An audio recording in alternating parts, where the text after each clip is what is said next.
পেছনে একটা হ্যালো, এসে গেছি আবার একটা নতুন ব্লগ নিয়ে। সবাই কেমন আছো? আশা করি সবাই ভালো আছো, সুস্থ আছো। পাহাড় থেকে নামার সময় আমরা আরেকটা ব্রিজ দেখতে পেলাম। এখানেও ঝর্ণাটা কি সুন্দর লাগছে। আমি জানি না ঝর্ণার সাথে আমার কি কানেকশন, কিন্তু আমি যেখানেই ঝর্ণা দেখতে পেয়ে যাই সেখানে কিছুক্ষণ দাঁড়িয়ে যাই, আমার বেশ ভালো লাগে।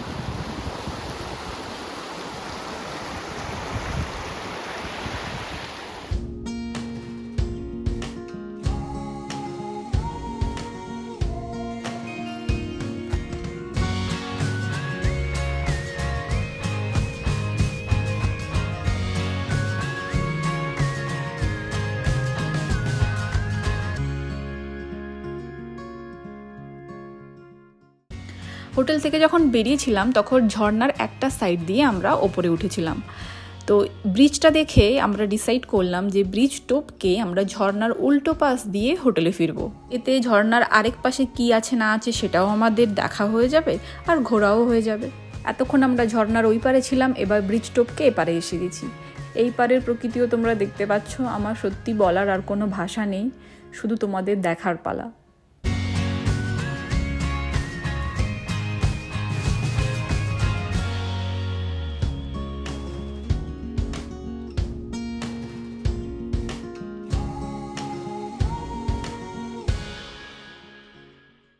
জঙ্গলের এই পাশে দেখো নুড়ি পাথর দিয়েও একটা ঝর্ণা বয়ে যাওয়ার রাস্তা আছে, কিন্তু এখানে ঝর্ণার জল নেই। সামাও হয়তো কোনোভাবে শুকিয়ে গেছে বা কী কারণ আমি বলতে পারবো না। ঝর্ণার এই পারে দেখছি আবার অন্যরকম অভিজ্ঞতা। আশেপাশে গাছপালা দেখে মনে হচ্ছে না যে আস্তে আস্তে আমরা জঙ্গলের মধ্যে ঢুকছি।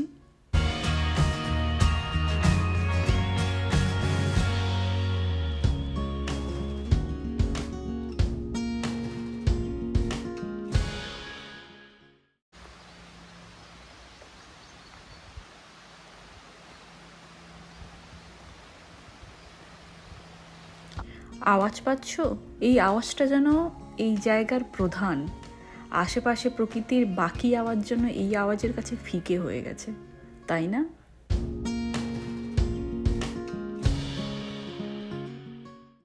এই যে এই জায়গাটা দেখো, এখানে তো যে ঝর্ণাটা অলরেডি বইছে সেটা তো আসছেই, আর তার সাথে একটু আগে তোমাদের যেটা দেখালাম যে ঝর্ণা বয়ে যাওয়ার একটা রাস্তা।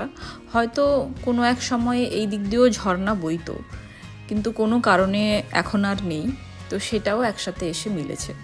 যারা আমায় চেনো তারা জানো যে আমি অ্যাকশন আর থ্রিলার টাইপের মুভি সব থেকে বেশি পছন্দ করি।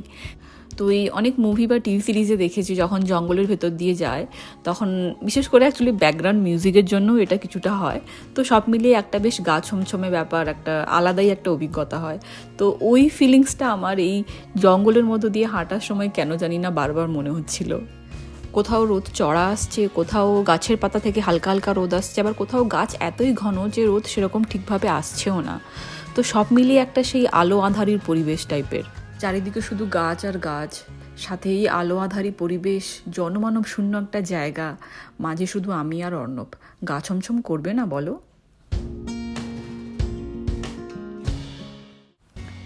এই জঙ্গল পেরোতে পেরোতে দেখলাম সামনে একটা কাঠের ব্রিজ, তার মানে আমাদের আরও একটা ঝর্ণা পেরোতে হবে। ব্রিজের কাছে গিয়ে বুঝলাম যে ব্রিজটা অ্যাকচুয়ালি দুটো ঝর্ণার সঙ্গমস্থল। একটা ঝর্ণা তো অলরেডি আমরা শুরু থেকেই ফলো করে গেলাম আর তারপরে ফলো করে ফিরছি, আর একটা ঝর্ণা অন্য দিক দিয়ে বয়ে আসছে। তো দুটো ঝর্ণা একসাথে মিলেছে, আর সেখানেই এই কাঠের ব্রিজ। তো ব্রিজের ওপরে প্রথম দাঁড়াতে গিয়ে আমার একটু ভয় ভয় লাগছিল, যেহেতু ব্রিজটা একটু পুরনো আর নিচে জলের এত স্রোত আর এত গর্জন, খালি বারবার মনে হচ্ছিল ব্রিজটা না ভেঙে যায়, ব্রিজটা না ভাসিয়ে নিয়ে যায়। তবে একটা কথা না বলে পারছি না, ব্রিজ থেকে ঝর্ণাটাকে দেখতে এত সুন্দর লাগছিল যা ভাষায় বর্ণনা করা যায় না, অপূর্ব। সূর্যের আলো যখন এই স্বচ্ছ জলের উপর পড়ছে না, মনে হচ্ছে যেন জলে হিরে ভাসছে। সত্যি অসাধারণ।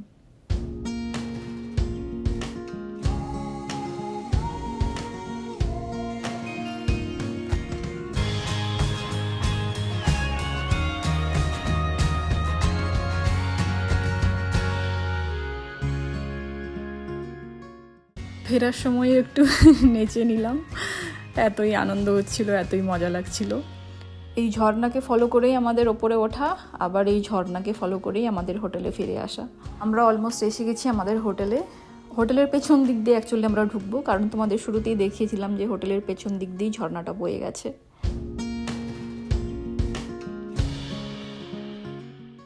এখন লাঞ্চের সময় হয়ে গেছে। লাঞ্চের পরে আমার ইচ্ছা আছে আরেকবার বেরোনোর, আশেপাশে জায়গাটা জাস্ট ঘুরে দেখার। অর্ণবের সময় হবে না, কারণ ওর পরে আবার কনফারেন্স আছে, কিন্তু আমি চেষ্টা করব বেরোনোর। যদি বেরোই তাহলে তোমাদের সাথে অবশ্যই শেয়ার করব। আমার লাঞ্চ অলরেডি ডান। এখন এখানকার সময় 1:20, কিন্তু সূর্য অতটাও তীব্র নয় এখন। সকালের দিকে প্রচণ্ড তেজ ছিল সূর্যের, তো এখন একটু কমে গেছে, মেবি ক্লাউডের জন্য। তোমাদের বলেছিলাম যে আমার হোটেলের কাছে একটা রোপওয়ে আছে, তো খুব ইচ্ছে ছিল যে একবার রোপওয়ে যদি চড়া যেতে পারে, তো সেজন্য আমি রোপওয়ে সেন্টারে যাচ্ছি ওখানকার ইনফরমেশন কালেক্ট করতে, কি কখন থেকে স্টার্ট হয়, কটায় শেষ হয়, আর মেইন জিনিস দক্ষিণা কত। তো ওভারঅল ইনফরমেশন জানার জন্য আমি বেরিয়েছি। আর আমার এই রোপওয়ে সেন্টারের কাছেই হচ্ছে একটা স্কি করারও জায়গা আছে, মানে স্কি করার মানে ওটা স্কি সেন্টার, পাহাড়ের ওপর থেকে স্কি করে ওরা নিচে আসে আর কি। তো সেটাও একটু কাছ থেকে দেখবো। দূর থেকে তো এমনি দেখছি যে অনেকেই স্কি করে নিচে আসছে, তো চলো তোমাদেরকে দেখাই। এই দেখো কত কচি কাচাদের দল, আমি তো ভাবতেই পারিনি এদেরকে এখানে এসে দেখতে পাবো।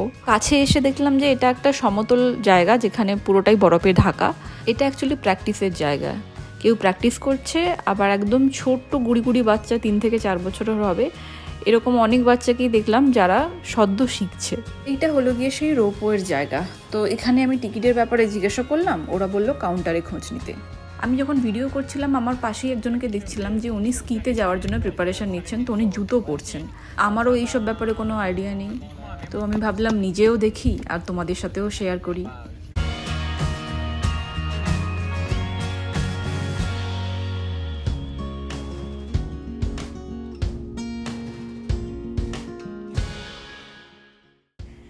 এই যে এখানে একদল ছানাপোনা যারা এই কেবিল কারে করে যাবে একদম পাহাড়ের ওই উপর পর্যন্ত, তারপরে ফেরার সময় স্কি করে নিচে আসবে।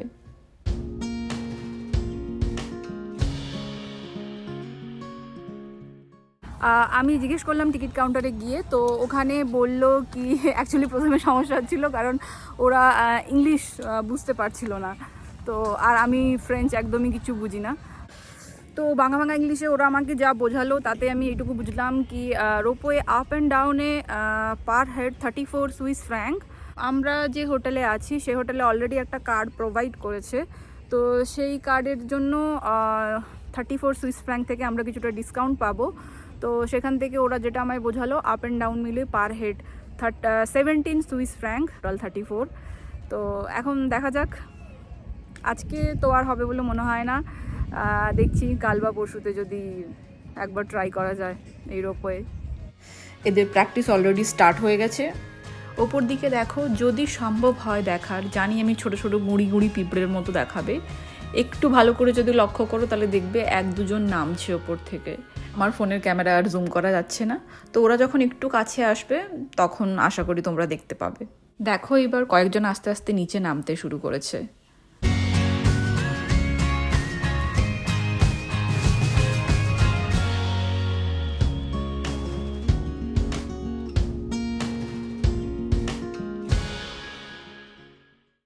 যাই হোক, আমি খুশি তোমাদের একটু হলেও দেখাতে পেরেছি।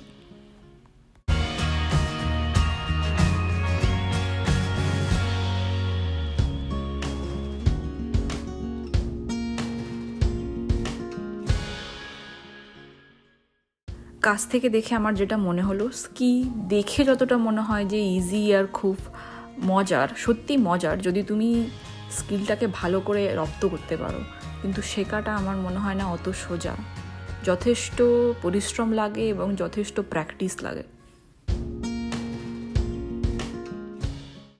এই যে এখানে সব গাড়ি সার বেঁধে দাঁড়িয়ে আছে, সব এখানে স্কি করতে এসছে। যে জিনিসটা দেখে আমি সব থেকে বেশি অবাক হয়েছি সেটা হচ্ছে এখানে সবাই স্কি করছে, একদম গুঁড়ি গুঁড়ি বাচ্চা 3 থেকে 4 বছরের বাচ্চাকেও যেরকম দেখছি স্কি করতে, সেরকম আমি 60-65 এজের লোকজনদেরও দেখছি স্কি করতে। এরা অসম্ভব লেভেলের ফিট সত্যি।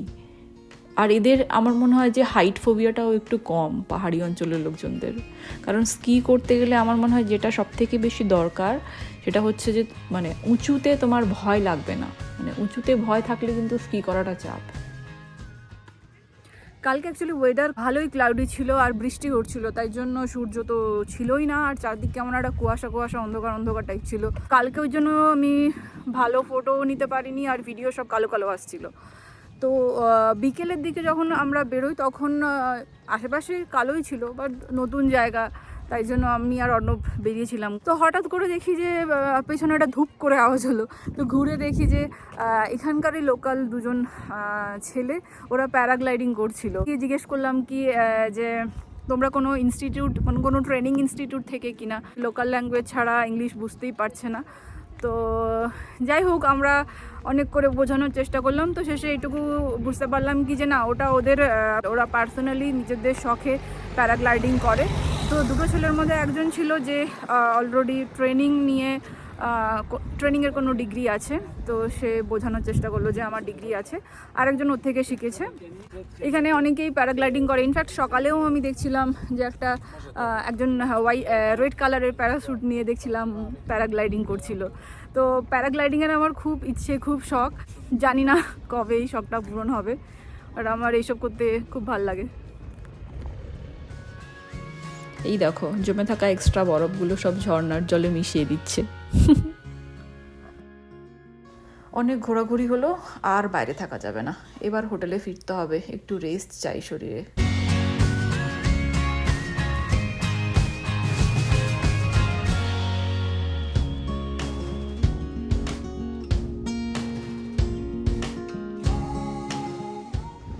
হ্যালো,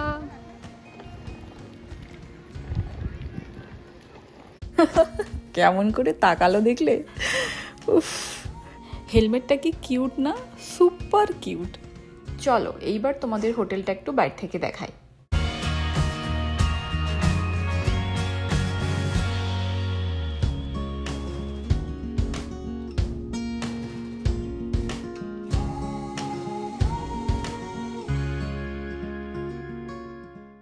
আমার রুমেরও একটা ছোট্ট ট্যুর তোমাদের দিয়ে দিই। এটা হচ্ছে আমাদের রুমের মেন দরজা, তার পাশে এগুলো যেটা দেখছো দেওয়াল আলমারি, এখানে ওই জামা কাপড় জ্যাকেট রাখার ব্যবস্থা।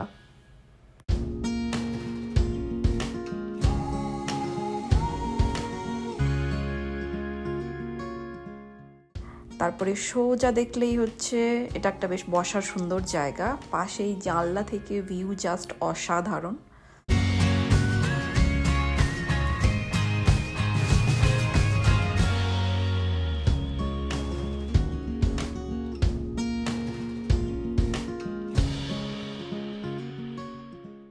এই রুমে আমার সবথেকে পছন্দের জায়গা হচ্ছে বারান্দা। বারান্দা থেকে ভিউটা জাস্ট দেখো তোমরা, আমি প্রথম দিন এসে আমি পাগল হয়ে গেছিলাম, এত অসাধারণ, এত অসাধারণ ভিউ।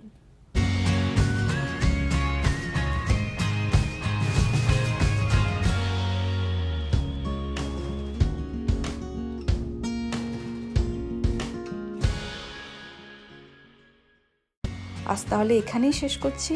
নেক্সট ব্লগটা প্লিজ কেউ মিস করো না, নেক্সট ব্লগটা খুবই ইন্টারেস্টিং হতে চলেছে। আমরা গ্লেসিয়ার 3000 যাচ্ছি, আমি তো খুবই এক্সাইটেড। তোমরা কতটা এক্সাইটেড ব্লগটা দেখার জন্য সেটা আমায় কমেন্ট করে জানিও। এই ব্লগটা ভালো লেগে থাকলে একটা লাইক করে দিও, আর সাবস্ক্রাইব করো আমার চ্যানেলটা যদি নেক্সট ব্লগের নোটিফিকেশান আগে পেতে চাও। সবাই ভালো থেকো, সুস্থ থেকো, হাসি খুশি থাকো। টাটা।